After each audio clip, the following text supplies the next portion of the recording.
చిన్న కుటుంబం చింత లేకుండా జీవించాలని కోరుకుంటారు. అందరూ కూడా ఉన్నత ఉద్యోగాల్లో రాణించాలని కోరుకుంటారు తల్లిదండ్రులు. అదే కోవకు చెందింది గాజుల సౌమ్య. వారి కుటుంబం కూడా ఎంతో కష్ట నష్టాలు ఓర్చి ఎంత ఉన్నత స్థాయికి తమ పిల్లల్ని చదువుకునే ప్రయత్నం చేశారు. లక్షల్లో సంపాదించడం ఈ రోజుల్లో సాధ్యమా? అవును, ఇట్స్ పాసిబుల్. ఇన్వెస్ట్మెంట్ అక్కర్లేదు, రిస్క్ లేదు. ఇది డబ్ల్యూ కామర్స్. ఒక సంవత్సరంన్నర కాలంలోనే ఉద్యోగం సంపాదించింది. అనతి కాలంలోనే ఉద్యోగం చేస్తూ గంజాయి మూటకు బలైంది. గంజాయి మూట కారు దాడిలో చికిత్స పొందుతూ మృతి చెందింది సౌమ్య. సౌమ్య లేని లోటు ఎవరు తీర్చలేనిది. ఆమె ఎంతో కుటుంబానికి అండగా ఉంటుంది అనుకున్నారు. కానీ ఆమె ఆ కుటుంబాన్ని వదిలి ఈ ప్రపంచాన్ని వదిలి కానరాని లోకాలకి వెళ్ళింది. వారి తమ్ముడు ఉన్నాడు శ్రావణ్. అక్క లేని లోటు అక్క ఎలా ఉండేది శ్రావణ్తో, ఎలా తనతో పాటు కలిసిమెలిసి ఉండేది అనే అంశానికి సంబంధించి శ్రావణ్ని మాట్లాడించే ప్రయత్నం చేద్దాం. శ్రావణ్, మీరు ఎక్కడి వరకు చదువుకున్నారు? ఏంది అసలు మీ అక్క మీతో ఎలా ఉండేది? నాది డిగ్రీ అయిపోయింది. ఎస్ఐకి ప్రిపేర్ అవుతున్నాను. మా అక్కయ్యతోని నాకు ఏదైనా మా అక్కనే చూసుకుంటుండే. ఇక ఏం ఖర్చున్నా చిన్న ఖర్చు నుంచి పెద్ద ఖర్చైనా మా అక్కనే చూసుకుంటుంది. నా ఇప్పుడు ఎస్ఐ ప్రిపరేషన్ కూడా మా అక్కనే మనీ కొడుతుంది మొత్తం. నా A to Z మొత్తం మా అక్కనే చూసుకునేది మొత్తం. నువ్వు ఏ స్కూల్లో చదువుకున్నారు చిన్నప్పటి నుండి? ఏంది అసలు పరిస్థితి? అప్పుడు చదువుకునే కాలంలో ఎంత ఇబ్బందులు పడి ఎలా అమ్మా నాన్న చదివించారు? ఇక్కడ మోసాలోనే శ్రీ విద్యానికేతన్ స్కూల్ ఉంటుంది. అందులో అక్కడ నేను 10th వరకు చదువుకున్నాము. అది ప్రైవేట్ స్కూల్. మా వాళ్ళు కష్టపడి ఎండలో మార్కెట్స్ చేసుకొని అమ్మి కష్టపడి చదివించారు మమ్మల్ని. మా అక్క దానికి ప్రతిఫలంగా మంచిగా చేసింది. ఇప్పుడు ఎన్ని రోజుల్లో ప్రిపరేషన్ అయింది? ఆ ప్రిపరేషన్ కావడానికి ఎంత కష్టపడింది అక్క సౌమ్య? మా అక్క సెల్ఫ్ ప్రిపేర్ అయింది. ఒక 2 months కోచింగ్కి వెళ్ళింది. తర్వాతకి వెళ్ళి ఇంట్లోనే ప్రిపేర్ అయిపోయింది. అసలు ఫస్ట్ అటెంప్ట్లోనే వచ్చింది. మా అక్కకి ముందు నుంచి నాలెడ్జ్ ఉంది దాని గురించి. టాపర్ మా అక్కయ్య. సో వచ్చేసింది ఫస్ట్ అటెంప్ట్. ఉద్యోగం 20 months చేసింది. ప్రొబేషన్ కూడా కంప్లీట్ కాలేదు ఇంకా. ఇప్పుడు ప్రభుత్వము అయితే మీకు అండగా ఉంటుందని చెప్పింది. ఒక కుటుంబంలో ఉద్యోగము, దాంతోపాటు అన్ని రకాల సౌకర్యాలు కల్పిస్తామని చెప్పింది. అంతకంటే ముందు అక్క లేని లోటు మీ కుటుంబంలో చాలా తీరనిది. ప్రభుత్వం ఎంత సహాయ సహకారాలు అందించినా మన కుటుంబానికి అందనిది. దానిపైన మీరు అసలు ప్రభుత్వం ఇచ్చేది మనకు సరిపోతుందా? డెఫినెట్లీ సరిపోదు. మా అక్క లేని లోటు అయితే తీరదు. కానీ ఇప్పుడు ఇంకా వేరే ఆప్షన్ లేదు. యాక్సెప్ట్ చేయాల్సిందే. మేమందరం కూడా యాక్సెప్ట్ చేయాల్సిందే. కష్టమే కానీ మంచి అయిపోయింది. ఎంత గర్వంగా ఉందంటే మొన్న అయింది. పోలీస్ వాళ్ళు అందరూ వచ్చి చేసిర్రు. అసలు ఇప్పటివరకు అట్లా ఎప్పుడు వెళ్ళాను నేనైతే. అసలు ఎవరు కూడా చెప్పంగా ఇట్లా పోలీస్ వాళ్ళు ఇంత గర్వంగా చేస్తారు, ఇంత గొప్పగా చేస్తారు అని. మా డాడీ కూడా ప్రౌడ్గా ఉండు, నేను ప్రౌడ్గా ఉన్నా, అమ్మ ప్రౌడ్గా ఉంది, అందరు ప్రౌడ్గా ఉన్నాం. అమ్మా నాన్నలు ఏం చేస్తుండే మీరు చదువుకునేటప్పుడు చిన్నప్పుడు? ఇప్పుడు ఏం చేస్తున్నారు? ఎండలో మార్కెట్స్ వెళ్ళేసి మసాలాలు అమ్మేవాళ్ళు. ఇలాచీలు, ధనియాలు అట్లా డైలీ ఎండలో వెళ్ళి అమ్మేవాళ్ళు. రోజుకొక విలేజ్ వెళ్ళేసి అమ్మేసి వచ్చేటోళ్ళు. చాలా కష్టమైన పని అది, ఎండలో తిరగడం. ప్రభుత్వం ఇచ్చిన సహాయం మీరు యాక్సెప్ట్ చేస్తారా? ఏంది అసలు దాంట్లో ఎలా ఉండబోతుంది మీరు నిర్ణయం? ఇంకా ఆప్షన్ లేదు. మాకైతే ఇట్లా నష్టపరిహారం ఇస్తుంది, మనీ ఇస్తుంది, ఉద్యోగం ఇస్తుంది. మంచిది. ఎప్పటికైతే పర్లేదు. ఇక మా అక్కలో లోటు అయితే వెళ్ళిపోదు. కానీ ఇక యాక్సెప్ట్ చేయాల్సిందే కదా, అన్నీ చేయాల్సిందే. గవర్నమెంట్ ఏమైనా బాండ్ ఇచ్చింది? లేదు. ఏం చెప్పారు? అంటే నోటి మాట ఇంకేమన్నా? నోటి మాట అంటే చెప్పారు, ఇట్లా హామీ ఇస్తున్నామని చెప్పారు. మన జూపల్లి కృష్ణ గారు చెప్పారు, మినిస్టర్. ఇంత 1 crore rupees నష్టపరిహారం, మళ్ళీ ఉద్యోగం, ఒక కుటుంబంలో ఒకరికి ఉద్యోగం.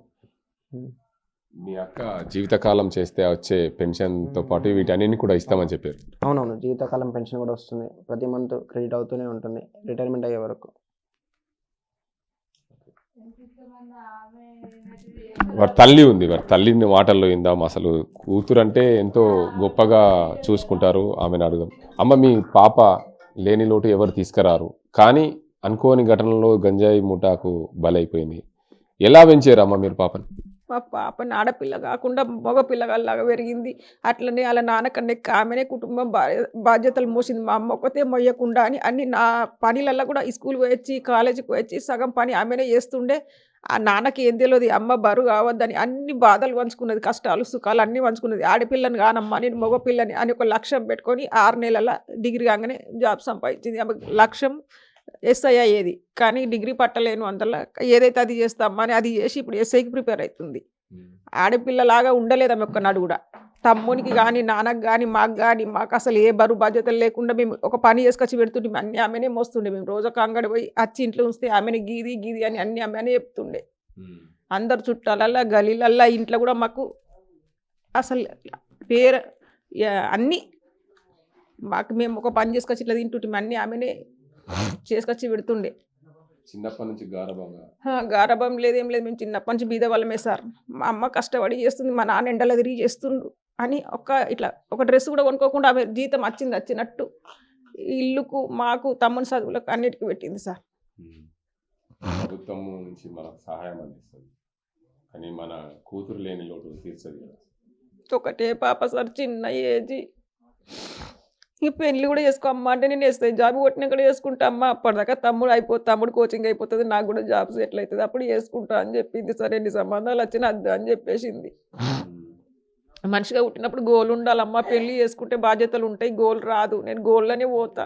అట్లా పెద్ద స్థాయికి అదిగినాకనే నేను ఇదే స్థాయి ఐఏఎస్ చదువుతా అంటే మా దగ్గర బడ్జెట్ లేదు, అద్దమ్మా ఆడపిల్ల ఉన్న చాలు, మాకు అయింది డిగ్రీ అంతే చాలు అంటే దాని మీద నేను చదువుకుంటా, డ్యూటీ చేస్తాను, చదువుకుంటానే డ్యూటీ చేసింది సార్. 2-3 గంటలే వంటుండే ఇంట్లో, 12 గంటల వరకు చదువుతుండే, మళ్ళీ మస్కులో 4 గంటల నుంచి చదువుతుండే. అన్న పొద్దున్న దాకా డ్యూటీ చేసేస్తావు అమ్మా, ఎందుకు చదువుతావు ఆడ చేసి అంటే, లేదమ్మా నేను అది పెద్దదానికే పోతా, చిన్న కాడ నేను ఆగా అని అంటుండే సార్. చిన్నప్పుడు కూడా చదివించినప్పుడు చాలా కష్టాలు పడ్డట్టున్నారు. మేము 20 ఏళ్ళ నుంచి అదే దందా చేస్తున్నాం సార్. అన్ని సార్ల కాడికి వెళ్ళి 1వ తరగతి నుంచి డిగ్రీ వరకు అన్ని నిశితల ఫస్ట్, కాకతీయుల ఫస్ట్, శ్రీ విద్యానిల ఫస్ట్, ర్యాంకర్లే సార్. ఆమె ఆటలలో కాకుండా చదువులనే ర్యాంకర్. అందుకే మేము కూడా ఆమెకు అద్దానులే, ఇక మేము చదివి అంటే కూడా సార్ మీతో కాకుంటే అమ్మ మేము కూడా స్పాన్సర్ చేస్తామంటే అద్దు సార్, మా దగ్గర ఉన్నంతలో చేస్తాం అని ఉన్నంతలో చదివించాం. ఒక్కనాడు ఆమె ఆడపిల్ల అని మేము అనుకోలే, ఆమె కూడా ఆడపిల్ల అనుకోలేదు సార్. కానీ నా బిడ్డకి ఇంత శిక్ష చేస్తారని నేను అనుకోలేదు సార్. కోలుకుంటుంది, ఒక 6 నెలలు బెడ్ మీద ఉంటుంది అని అనుకున్నా, మొత్తం మీద అయిపోయింది. ప్రమాదం జరిగినప్పుడు చాలా రక్తం పోయింది. రక్తం పోలే, ఒక చిన్న గీత కూడా పడలేదు సార్. మొత్తం లోపలనే అన్ని నజ్జి అయినాయని చెప్పారు. మాకు చిన్న కార్ డోర్ తగిలిందమ్మా అంటేనే మేము పోయేదాకా కళ్ళ చూపు చూసింది అంతేగాని మరి మాకు మాట్లాడలే చెయ్యలే. మీరు 10 రోజుల పాటు ఉన్నారు, ఉన్నాం సార్. ఈడ నిజామాబాద్లో కూడా దెబ్బ తగలగానే వెంటనే పోయినాము, కానీ కళ్ళతో చూసి ఇటు ఏడిస్తే కొంచెమే తగిలిందమ్మా తగ్గవుతుందని చెప్పిన ఆపరేషన్ థియేటర్ తీసుకుపోయారు. అదే సార్ హైదరాబాద్లో కూడా 2 సార్లు కళ్ళు తెరిచి చూసింది. అలా తమ్ముడు నేను పిలిస్తే గుర్తుపడుతున్నావా అంటే ఆ గుర్తుపడుతున్నమ్మా, ఇట్లా ఊపింది, కోలుకుంటుంది అని చెప్పారు సార్. అంతే 10 రోజుల పాటు హాస్పిటల్లో నరకం చూసింది సార్. అన్ని ట్రీట్మెంట్లకు అన్నిటికీ చాలా నరకం పడ్డది. మా బిడ్డకి ఇప్పటి వరకు ఒక గోలి ఒక సూది కూడా ఎరకలేదు సార్. ఊకే సిస్టమ్ కూడా వర్క్ చేస్తాను, తలనొప్పి మాత్రం ఒకటి ఉంది, వేరే ఏం లేవు ఆమెకు. ఇంటి బరువు బాధ్యతలు మొత్తం కొడుకులాగా మోసింది సార్. ఇటు మీ ఇంటి పని చూసింది, అటు తమ్ముని చదివించి. అమ్మ మీ బంధువులు కానీ మీకు ఎవరైనా ఉన్నారు సార్? అక్క చెల్లెళ్ళు, అమ్మ నాన్న అందరు. అమ్మ లేదు కానీ నాన్న ఉన్నాడు, అన్న అక్క చెల్లెలు. మీకు కష్టం వచ్చినప్పుడు ఎప్పుడన్నా ఆదుకున్నారు? మేము ఎవరి దగ్గర ఆశించలేదు సార్, మాది మేమే చేసుకున్నాం, అడగలేదు. కాకపోతే ఫంక్షన్లకు దానికి దీనికి వచ్చి సాయం చేసారు, కానీ మా పిల్లల విషయంగా మేము వాళ్ళకి ₹1 అడగలే. 50 అంగాలు చేసుకొచ్చి చేసినట్టే ఇది చేసినాం. బాకులు ఉండే, మా పాపకు జాబ్ వచ్చి నుంచి బాకులు కట్టేసినాం. ఇస్తా అని అందరు అన్నారని మేము తీసుకోలేదు సార్. మేము కన్నాం, మేము రుణం తీసుకుంటాం, మీ దగ్గర తీసుకొని ఎందుకని మాది మేమే పెట్టుకున్నాం. ప్రమాదం జరిగినప్పుడు మీకు పోలీసు ఎక్సైజ్ వాళ్ళు వచ్చి ఏమని చెప్పారు? మీ కొడుకుకు జాబ్ ఇస్తామమ్మా, మీకు ఇట్లా ₹1 దాకా ఇస్తామంటే, సార్ మీరు ఎన్ని ఇచ్చినా మా పాప మాకు రాదంటే, లేదమ్మా నీకు నీ పాప లోటు తెలియకుండా కనీసం మీరు బీదవాళ్ళు, మీకు మీ ఇంట్లో కూడా మీకు గడవాలి కదా, ఇప్పుడు అంత పెద్ద పాపను ఓడగొట్టుకొని మీరు ఏం చేసుకొని బతుకుతారు అని అందరు సార్ల కాడికి వెళ్ళి కంటికి రెప్పలా చూసిరు. 100 సార్లు మేడంలు ఆడ హైదరాబాద్లో, నిజామాబాద్లో మొత్తం డీజీ సార్ వాళ్ళందరూ ఆ డోర్ కాడనే ఉండే. ఈ ట్రీట్మెంట్ విషయంలో అయితే వాళ్ళు మాకు ఏం ఖరాబ్ చేయాలి, అన్నీ మంచిగా చేసారు. కాకపోతే స్పాట్లో మా పాపకు ఒక్కదానికి ఎట్లా తగిలిందో గదే ఉన్నది సార్. మాకు స్పాట్లో తగిలినప్పుడు పోలీసు వాళ్ళు మీకు చిన్న దెబ్బ తాకిందని చెప్పి చిన్నగానే తగిలిందంటే మేము వేరే ఊరు కదా, మేము నిజామాబాద్లో, మేము మోసరాలా, వీళ్ళు మరి ఇంకా టెన్షన్ అవుతారు, ఎక్క అయిపోతే వేసుకుంటారు అని మెల్లగా రండి అమ్మ కొంచెమే తగిలింది అని వాళ్ళకు కూడా తెలుగుగా సార్. రక్తం పోలే ఏమో ఇట్లా బాగా కనవలే కదా, లోపట్నే కనబడ్డది. వాళ్ళు కూడా శుభాలే లేదని అనుకున్నారు, అనుకొని ఇట్లా అన్ని ఒత్తి తీసుకొని పోయినట. హాస్పిటల్కి పోయిన దాకా తెలియదు అన్ని ఖరాబ్ అయినాయి అని. కానీ సార్లు మేడంలు మా పాప జాబ్లోకి ఎక్కి నుంచి అందరు మంచిగా ఉన్నారు, అందరు నోట్లలో ఉన్నది. ఈ పని చెయ్యా అని కూడా అనలేదట. అన్ని కలెక్టర్ ఆఫీస్లో, కోర్టుల, కమిషనర్ ఆఫీస్లో అన్నిట్లకు తిరిగింది. అంతమంది దగ్గర కూడా వర్కులో కానీ ఇంట్లో పనికి కానీ ఆమె ఇంకా రాలేదు. ఏ పనికి కూడా చెయ్యని అనకుండా ఆమె నోరుతోని. వాళ్ళు ఏమంటే ఉండే మేడం ఒక ఆమె కావాల్సుకొని దొరికిపోయిందని చెప్పాను. అంటే నేను డ్యూటీ పరంగా మాకు ఆ ఇన్ఫర్మేషన్ వచ్చిందమ్మా, కంపల్సరీ పోవాలా. నేను ఆమెకు పగతో తీసుకుపోలే, నేను చెయ్యాలని చేయలేదని కూడా ఆ మేడం కూడా బాగా బాధపడ్డా. సరిగా ఓల మనసులో మాట మనకు తెలియదు కదా, మేము ఇక్కడ అక్కడ చెయ్యాలని చేస్తారా. డ్యూటీ పరంగా తీసుకుపోయినా మాకు ఇన్ఫర్మేషన్ వచ్చింది. 2 టీంలు పోయినామని చెప్పారు. వాళ్ళిద్దరు పారిపోవడంతో మిగతా సార్లు అందరూ వాళ్ళ దగ్గర పోయారు. వీళ్ళిద్దరు ఇక్కడ ఉండే అన్నమాట తెలుసు. వాళ్ళకు ఎలాంటి శిక్ష పడాలమ్మా మీ పాపానికి తీరవాలి? నా బిడ్డ కన్నా ఎక్కువ శిక్ష పడాలా సార్. నేను ఎంత కుమిలిపోతున్నా నా బిడ్డ స్టేజ్ వాళ్ళు కూడా చూడాలి. ఎందుకంటే ఆడపిల్లల్ని మేము ఆడపిల్లలు లేకుండా మగపిల్లల్లాగా పెంచి ఒక స్థాయికి తీసుకొస్తున్నాం. ఇప్పుడిప్పుడు ఆడపిల్లలు ఎదుగుతున్నారు ప్రపంచం మీద. ఇట్లాంటి సంఘటనలు అయితే మాలాంటి లేని వాళ్ళు, బీద వాళ్ళు, అయ్యో మేము ఇంత పెంచి ఒక సగం ఆయుష్కి ఎందుకు పెంచాలని భయపడకుండా వాళ్ళకి అంతే కఠినంగా శిక్షించాలా. నా కడుపు కోత ఇంకొక కానిస్టేబుల్ తల్లికి రాకూడదు, అదే కోరుకుంటున్నా. అసలు గంజాయి ముఠాను అరికట్టే దిశగా పోలీసులు ఇంకా మంచిగా చేస్తే బాగుంటుంది కదా. ఇలాంటి ఘటనలు ఇంకోళ్ళకి జరగద్దు అని అంతే. ఏ కానిస్టేబుల్ తల్లి ఆడపిల్లలు అయితే ఓళ్ళు ఎదగాలనుకుంటారో వాళ్ళ ఇంట్లో శోకం మిగలదు అంతే. మొత్తానికి చూడొచ్చు, నిజామాబాద్ జిల్లా మోస్రా మండలంలో ఏదైతే గాజుల సౌమ్య ఉద్యోగరీత్యా కానిస్టేబుల్గా, ఎక్సైజ్ కానిస్టేబుల్గా పనిచేస్తున్న క్రమంలో సింగిల్ అటెంప్ట్లోనే ర్యాంకర్ ఉద్యోగం సాధించింది కానిస్టేబుల్గా. అయినప్పటికీ ఉద్యోగంలో నిలదొక్కుంటుంది అనుకున్నాం. అనుకోని ఘటన, గంజాయి ముఠాలో గాయపడింది. ఆ కారు యాక్సిడెంట్లో, ప్రమాదంలో గాయపడింది. 10 రోజుల పాటు చికిత్స పొందుతూ ఆసుపత్రిలో మృతి చెంది. మా సౌమ్య లేని లోటు ఎవరు తీర్చలేనిది. దీనివల్ల ప్రభుత్వం ఎన్ని సహాయ సహకారాలు అందించినా మా కుటుంబానికి తీరని లోటు. మమ్మల్ని శోక సముద్రంలో ముంచింది ఆ గంజాయి మూట. ఆ గంజాయి మూటకు ఇలాంటి ఏదైతే మా పాపను గుద్దిన గంజాయి మూట ఎవరైతే ఉన్నారో వారికి కూడా మా పాప కంటే ఎక్కువ శిక్ష పడాలి, వారికి కఠిన శిక్షలు వేయాలి ప్రభుత్వము. మమ్మల్ని ప్రభుత్వం ఆదుకుంటేందుకు ప్రభుత్వానికి కూడా ధన్యవాదాలు చెప్తున్నాం. మా కుటుంబంలో ఉద్యోగం ఇస్తామన్నారు. మరోవైపు ఏదైతే లైఫ్ లాంగ్ చూసుకునేందుకు డబ్బులు ఇస్తామన్నందుకు మేము ప్రభుత్వానికి కృతజ్ఞతగా ఉన్నాం. కానీ ఇలాంటి ఘటనలు జరగకుండా ఏ కుటుంబంలో కూడా, ఏ పోలీసు ఇంట్లో కూడా ఇలాంటి ఘటనలు జరగకుండా కఠిన చర్యలు చేపట్టాలని చెప్పి గాజుల సౌమ్య తల్లి కోరుతుంది. మీరు స్టోర్ క్రియేట్ చేసి లింక్ లేదా క్యూఆర్ ని షేర్ చేస్తారు. కస్టమర్ ఆర్డర్ ప్లేస్ చేస్తారు. డెలివరీ, రిటర్న్స్, రిఫండ్స్ అన్ని ప్లాట్ఫామ్ హ్యాండిల్ చేస్తుంది. సౌమ్య మృతితో గ్రామంలో విషాద ఛాయలు అమ్ముకున్నాయి. బాన్స్వాడ ఎమ్మెల్యే, మాజీ మంత్రి, మాజీ స్పీకర్, ప్రభుత్వ సలహాదారు పోచారం శ్రీనివాస్ రెడ్డి ఉన్నారు. సౌమ్య ఏదైతే చిన్నతనంలోనే ఆమె ఉద్యోగాన్ని సంపాదించింది, అనుకోకుండా ఈ ఘటనలో ఏదైతే గంజాయి ఘటనలో దానికి సంబంధించి దాడిలో మృతి చెందిన పరిస్థితి నెలకొంది. దీనికి అందరికి సంబంధించి పోచారం శ్రీనివాస్ రెడ్డి బాన్స్వాడ ఎమ్మెల్యే ఉన్నారు. సార్ చెప్పండి, సౌమ్య అంత్యక్రియలు పాల్గొన్నారు సార్, ఆమె ప్రభుత్వం నుంచి ఎలాంటి? ఇది చాలా దురదృష్టకరమైనటువంటి సంఘటన. 2 సంవత్సరాల క్రితం సుమారు ఎక్సైజ్ డిపార్ట్మెంట్లో కానిస్టేబుల్గా ఉద్యోగం సంపాదించి ప్రతిభ, మెరిట్ పైన సంపాదించినటువంటి సౌమ్య ఈరోజు దుండగుల యొక్క దాడి వల్ల చనిపోవడం చాలా బాధాకరం. ఇది చాలా తీవ్రమైనటువంటి చర్యగా నేను భావిస్తూ ఉన్నాను. తమ విధిలో భాగంగా గంజాయిని రవాణా చేస్తున్నటువంటి దుండగులను పట్టుకోవాలని ప్రభుత్వ ఆదేశాల ప్రకారంగా పట్టుకోవే ప్రయత్నం చేసినప్పుడు ఆ దుండగులు అతిగా కిరాతకంగా అమ్మాయిపైకి కారు ఎక్కించి కారును కింద పైన తింపి ఆమెకు అత్యంత తీవ్రమైనటువంటి గాయాన్ని చేశారు. ఇది చాలా తీవ్రమైన చర్యగా నేను భావిస్తూ ఉన్నాను.